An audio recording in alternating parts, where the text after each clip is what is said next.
Welcome to Lift Up Nations. I'm Robb Leech, and today's episode is Ryan Ennis, and he is actually going to be on to tell his testimony. Hello, Ryan. Hey, Rob, how's it going, man? Good, brother.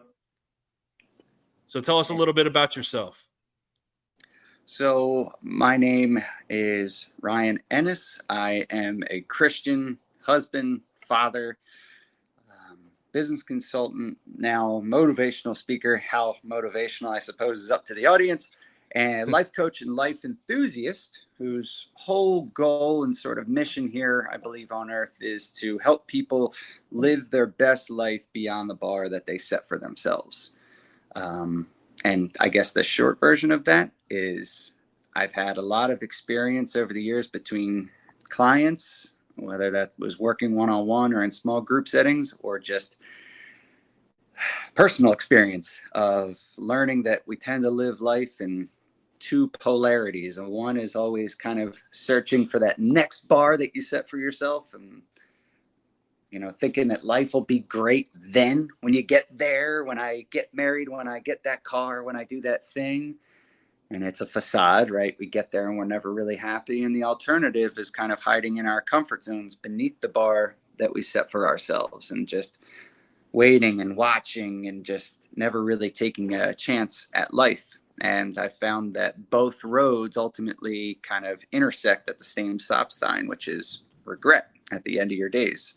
So I believe, and it's been in my experience, especially after connecting with Christ, that your best life, the life that God has given you, exists right here, right now, this present moment, in everything beyond the bar that you set for yourself. And my goal is to try and help people get to that frame of mind and understanding that this has always been given. Like, this is the day that the Lord has made, and how we can do that in a relatable way.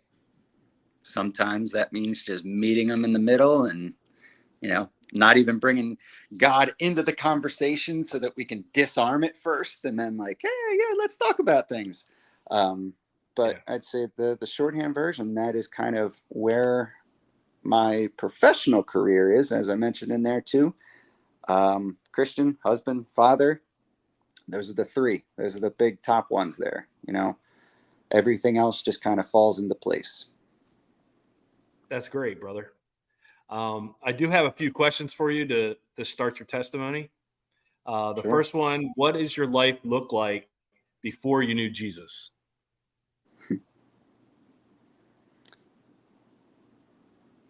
It's a loaded question for me, but it is. I think if I had to summarize it with one word, burned out. I think burned out is I think back to before I knew Jesus. I thought I did. I always say I was not looking for God, but God found me. I was raised Catholic, and I went to Catholic grade school, Catholic high school. And then when I got into college, I always had what I thought was this connection to God. I prayed a lot. I was always doing what I thought was like a good person. But then I realized over time that me being a good person was really just my conscience. You know what I mean? That I was just sort of like, hey, if I, do what I think is good and I justify it in some sort of way, then at least I'll be a good person.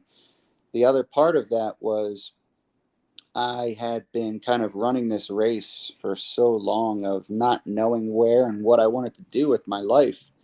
And I met my now wife, then girlfriend, back when I was 21. So he's born and raised Baptist. Her whole family is born again Christian. To me, I didn't know what that meant. I just kind of thought they were on a pedestal and looking down at me of like, well, you don't know what God is. And I'm like, what? How do you know what?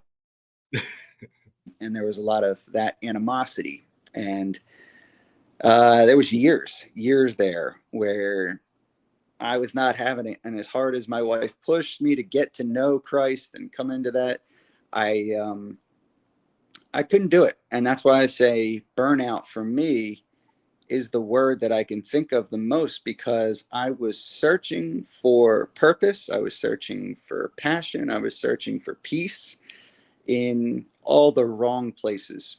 A lot of P's there. And Yes. it was, it wasn't until, we were talking about getting engaged, and she had actually said, I didn't realize that this was such a big issue to her. And she said, I love you with every bone in my body. I want to spend my life with you, but I don't know if I can raise a family with you if you don't understand this conceptually. And I said, well, you can't make me understand something, or can't make me believe something that I don't. Like, plain and simple, it's not going to happen. I'm trying, but what I realize now in hindsight, I was really only trying to the reality of what she believed in. And oftentimes we see that with people, right? When you have the conversation of, who God is and what a relationship with Christ is.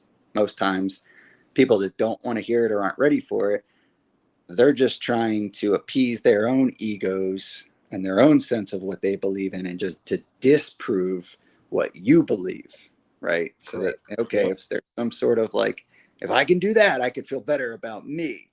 And I had done that for the longest time. And if you've never heard my long testimony, basically, um, well, I guess I should say, is your next question, how did I find Jesus, or my life Correct. before it? Correct. Okay. Yep. So That's the next question, is how did you came to Jesus? got it. Yeah. So then I guess the segue into that was, first part, burnout. Burnout and a mix of just hedonism, running my life ragged there, and thinking that, and an anxiety. Honestly, I think that was one of the biggest things. Was I was just anxious all the time. I had no real answers of anything, and I used to think of like existential crisis all the time, like, what's going to happen? Where do we go when we die? So it was really a lot of deep rooted anxiety. But what was making a lot of that worse, um, was just partying all the time, and just not living a good lifestyle, which felt hypocritical considering my profession. But I always say I was a bar bender by day, bartender by night. I kind of worked as a personal trainer and a health coach by day, and then I worked in the restaurant industry at night.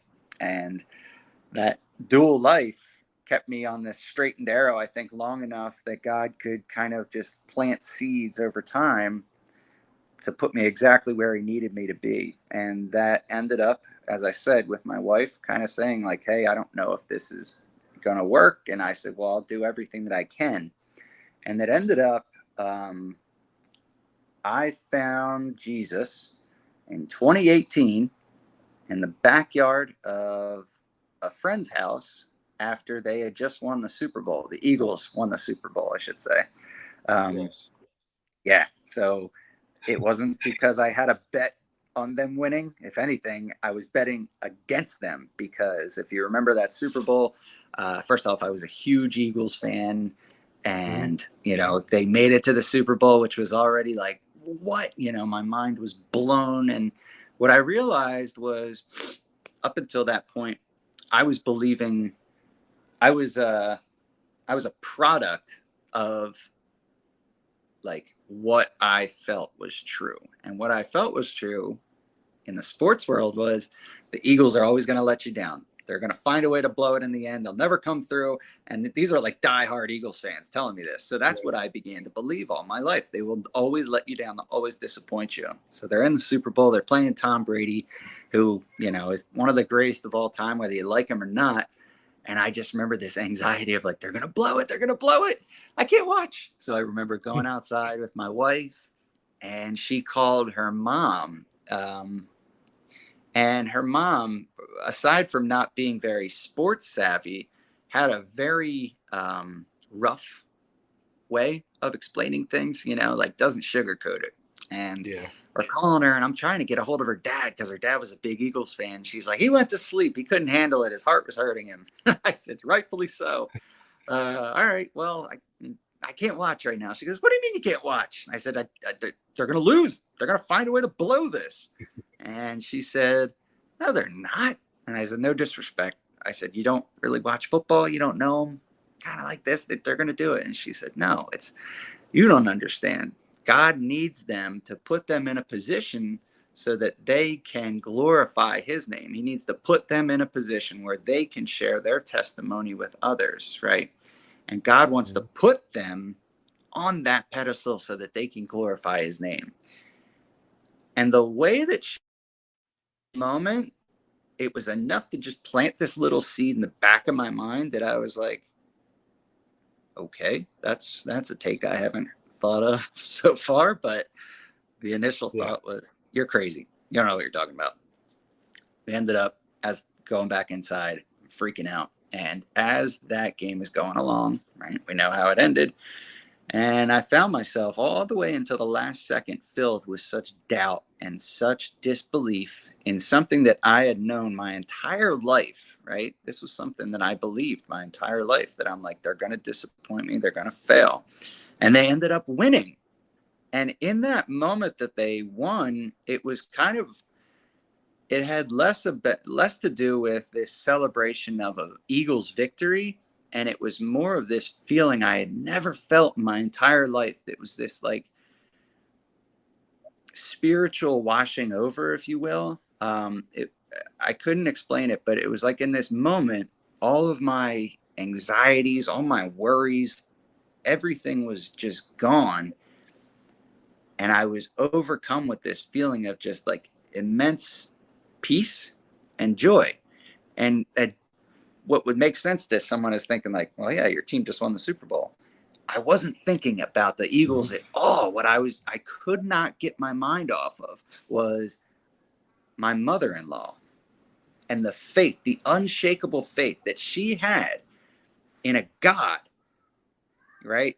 And a God that she knew, that she believed, that she had faith in, right? Had never met, but has faith in this thing. And I said, here is a team that I've known my entire life, and I didn't have enough faith in them to pull it through. And yet she has enough faith in a God, right? That they were going to pull it off. I said, someone with that much faith in their lives, I owe it to learn more about that. I want that, that peace that she had in that moment. And I couldn't get any, and mind you, I'm telling this story like, I am right now. In the meantime, I'm bawling my eyes out, sitting outside, like, what is happening to me? In the moment, I realized that was sort of the spirit washing over, which sounds insane to people that have never experienced it. But that is really, when you talk to other people that have been born again or have come to find Jesus, that's that moment, And I didn't know it at the time, but I could feel it. And now in hindsight, I know that moment without doubt was God. And it was God kind of pulling and directing me. And the other half of that was I did make a wager on that. And I said, if the Eagles win the Super Bowl, I will go to church, and I'll go to a church of your choosing. And wow, that's big. Talking to my wife. And so she ended up setting me up. She said, okay, well, I've been looking into, and I was like, okay. Then she ended up going north that weekend, the following weekend after the Super Bowl. And I was like, okay, well, I'm going to do it. And I ended up going in there, and I was hungover as sin, just slid in the back row, like maybe no one will see me here. And as I'm sitting there, and then, of course, God had me exactly where he needed me. There was a sermon that was preached that day about pain. And at the time, I had just been diagnosed with syringomyelia, which caused these fluid-filled cysts to form in my spinal cord.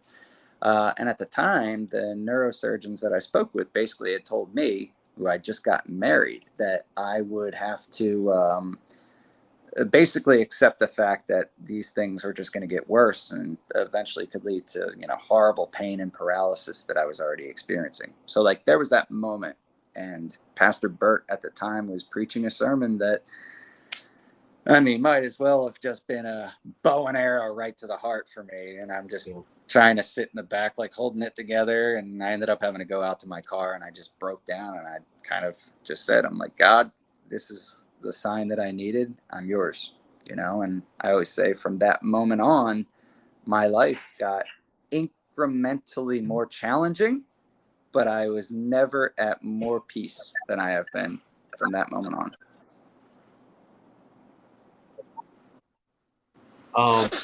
So that being said, what does your life look like after Jesus has been in it? So from when you met Jesus till now. Yeah. A lot of chaos, a lot of trials. For those of you, I guess, that are listening that don't know the rest of my story there, we all experienced 2020 together. So in 2020, I'll give you the quick synopsis of that 3-year rundown for us. I had gotten saved. I was moving in the direction of, I had this sort of, it was the first time that I ever heard God, and I was out in San Diego. I had this experience that I was going to start this business. As I mentioned in the beginning, I was barbender by day, bartender by night. God gave me this sort of realization when I was bartending one day. I'm like, wow, somebody should really create a business designed for the service industry so that they can, better their lives, so that they can better the lives of everyone that they come in contact with. Because I was seeing it from a whole new perspective, that energy was just contagious. And these people have the opportunity to connect with 2,000 people a day. If we can change that, we can change the world. And it was sort of this light bulb where God was like, you do it. It's like, well, I don't want to do that. I'm a walking mess. So There was 2 years there of radical self-auditing and just going through all the trials and putting myself through the cold showers and 2-a-day meditations and, radical fasting and workouts and blah, blah, blah, blah, blah, blah, blah. And it ended up, I landed out in San Diego. I had this moment where I was having, I'm at this conference and I'm talking to people and I'm trying to tell them what I want to do with my life and this passion.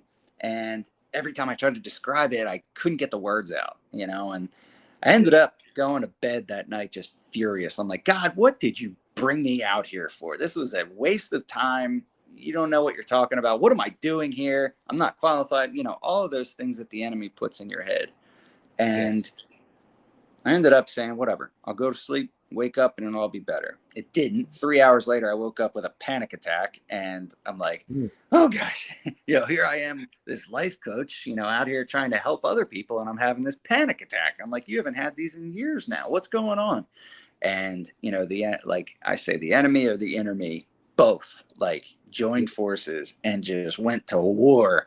So I said, I heard God for the first time after I tried every bit of my routine, my habits, this thing that I had created to find peace in my life. Right. And what was funny was, even though I found Jesus a year or two prior there, I was still putting so much emphasis in my habits and my routines to find peace in my life that I went through every single one of them that morning to try and calm myself down, and nothing worked. And I was going through, and at this point, it's 4:00 in the morning. I feel like I'm either going to go to the hospital or I'm going to pass out on this floor. And I'm doing this breath work to try and calm myself down. And as I'm going through it, I'm praying to God. And just, have you ever prayed like angry, and just it was that kind of prayer. And I'm like, God, what are you doing? And it ended up at the top of my breath work. I felt like I was going to faint. And all of a sudden I felt this voice that I was like, I kept running through these questions in my mind. And I'm like, who needs me and who's suffering because I'm not living up to that fullest potential? And it was this moment of just the craziest stillness I'd ever felt. And it was like this James Earl Jones voice in my head, like in your soul, that basically said, you needed you and you were never there. And the more I started to pray on that, after that just completely broke me into pieces, was I realized the reason that he had me going through these trials was because I was not living up to my fullest potential and trying to help others. I was really only trying to build this business to prove to myself that I could do something. It wasn't to glorify God. It wasn't to help other people. It was for me. And I needed to to be that version of myself so that I could walk through the fire to help others, reach back and pick them up and show them how. In that moment, I always say I found God at 4 a.m., cold, alone on a hotel room floor in my underwear, having a panic attack 1,000 miles away from home. Yeah. And that sort of transpired into coming back. The pandemic hit. Everyone had a great time during that, right? Yeah. We navigated life's trials. And yeah, in their own way, I'm sure. So we ended up, once we kind of found our bearings and all that, right? I started this business to help people to work in the restaurant industry. I did all the things that I needed to do. And then what happened? Pandemic came and it shut down the restaurant business. So I had no clientele. In that moment, I'm like, God, what are you doing here, man? And after that, it kind of, the dust settled. We started to look around and we're like, okay, how can we make the most of this moment? We started enjoying more time together with each other. We started being more present. I go to turn 30 in August and I get the greatest gift of all time. My wife tells me that she's pregnant. And I was like, any news that any parent can relate to is, like, what? Bring a baby into this world. This is not the right time. God, what are you thinking? They're like, what are you thinking? And obviously it's his plan, right? I couldn't have planned it because it would have blown up in my face. And we started going through the motions. We had been renting this house for a long time. The opportunity came about to buy it. There was a whole mess situation that went along there. And as we go through the process of it, we ended up buying the house. I had no money to our name, and chaos and trying to buy.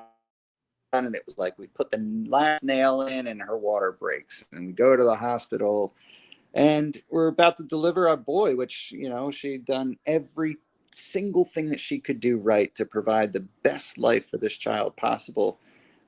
Best pregnancy, perfectly healthy, full-term delivery, and we're there to have the best day of our lives, and it turned out to be the worst day of our lives. And in that moment, we were told we had a very bad delivery. There was some, potentially bad calls that were made, and we were told 3 days after his delivery, 3 days after watching him suffer, 3 days after watching basically every organ fail one by one, and his brain activity go from seizures to nothing. We were told by 4 different specialists that we would have to choose between having a son that would be so severely disabled that his quality of life would not be worth living, or not having a son at all. And that's news no parent should ever have to hear. And you can never be prepared for that. So in that moment,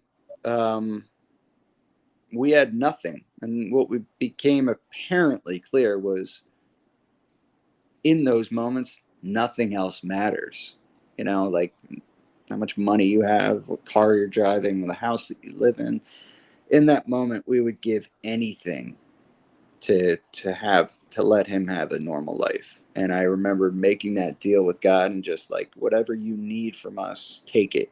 And in that moment, we just started to pray for a miracle. And we realized that it wasn't going to be big enough. Faith alone, we needed some acts. We needed works to be involved in this and to show the sign of faith that we believed in.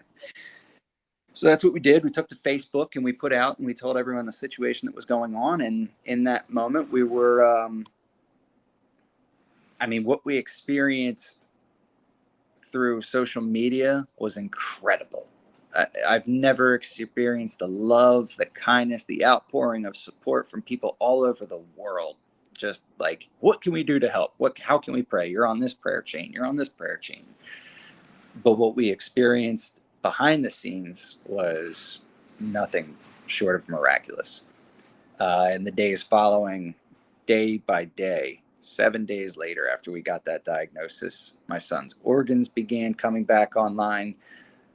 His brain activity, which went from seizures to perfectly normal on an EEG. All the trauma that he had experienced, they basically looked at him after 7 days and were like, this doesn't make sense. We've never seen this before in our lives.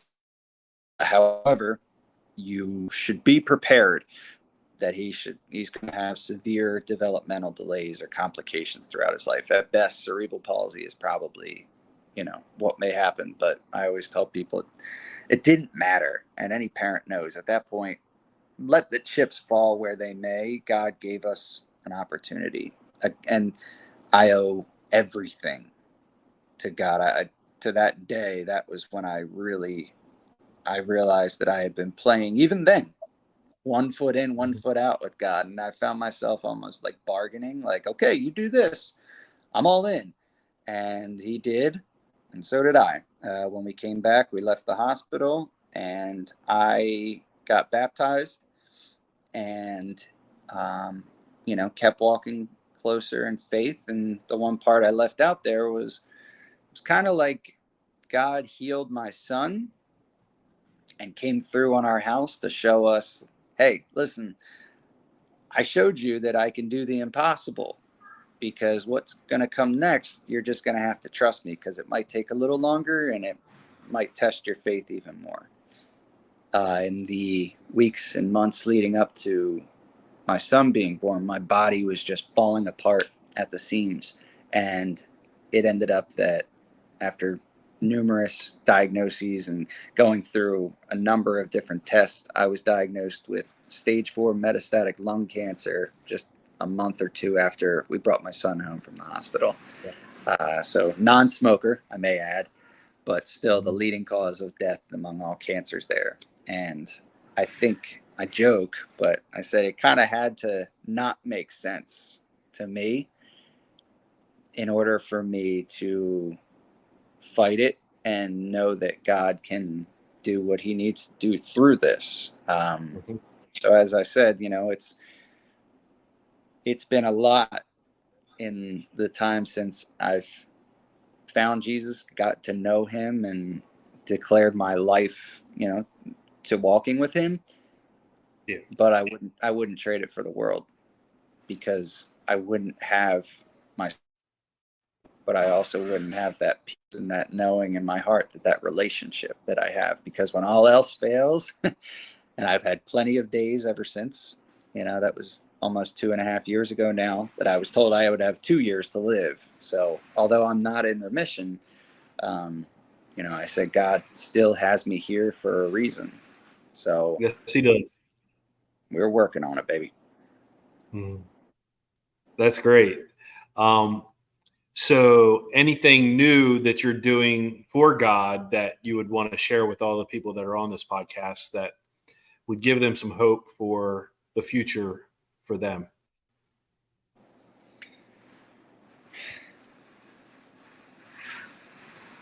I think what I've realized and wrestled with, and this is really not a good storybook ending,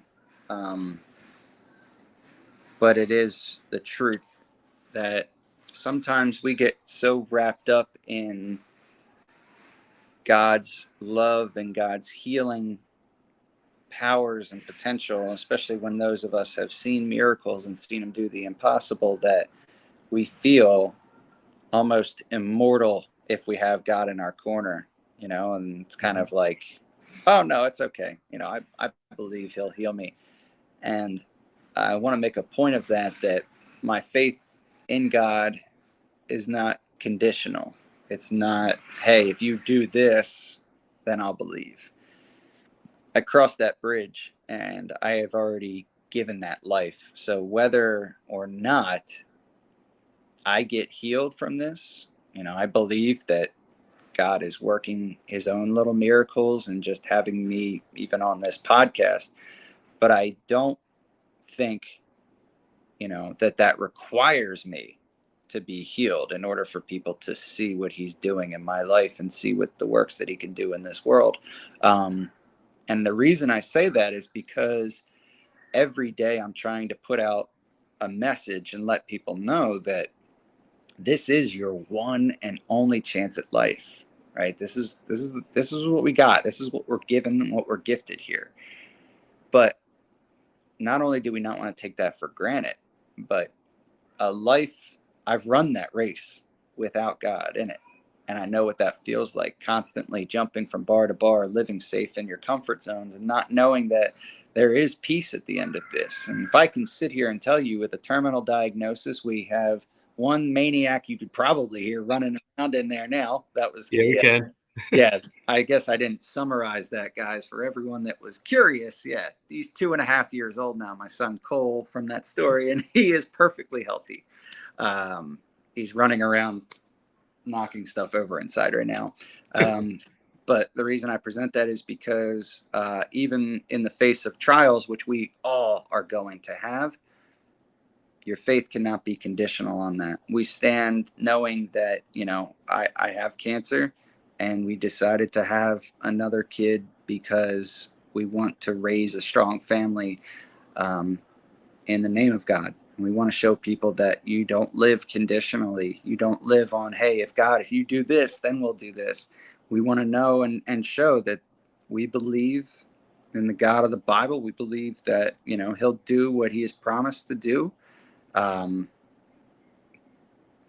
regardless, we're going to keep going about our day, and we're going to talk to people about, the good word that we can, and try and help as many people as we can. And I think that looks different for everyone. As I mentioned in the beginning, sometimes you kind of have to, listen first before leading. And okay, well, where do you stand with this? And what are you trying to believe? And okay, well, why are you trying to fight this? And getting to understand people a little bit better, I think, as Christians, is something that we're called to do, and get to understand other people's perspectives so that we can be understood, but so often we seek to be understood rather than to understand others, point of view.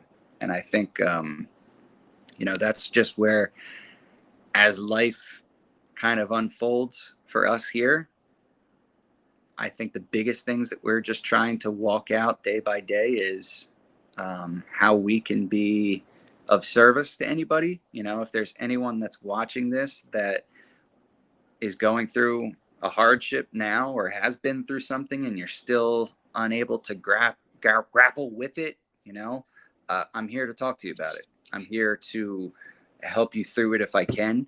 In the coming future here, I would love if we can get this thing up and running, this online store that we've been working on, to create some apparel and some motivational apparel, but also some things that you can wear to show that you are a proud Christian, to show that, that this is, it doesn't have to be.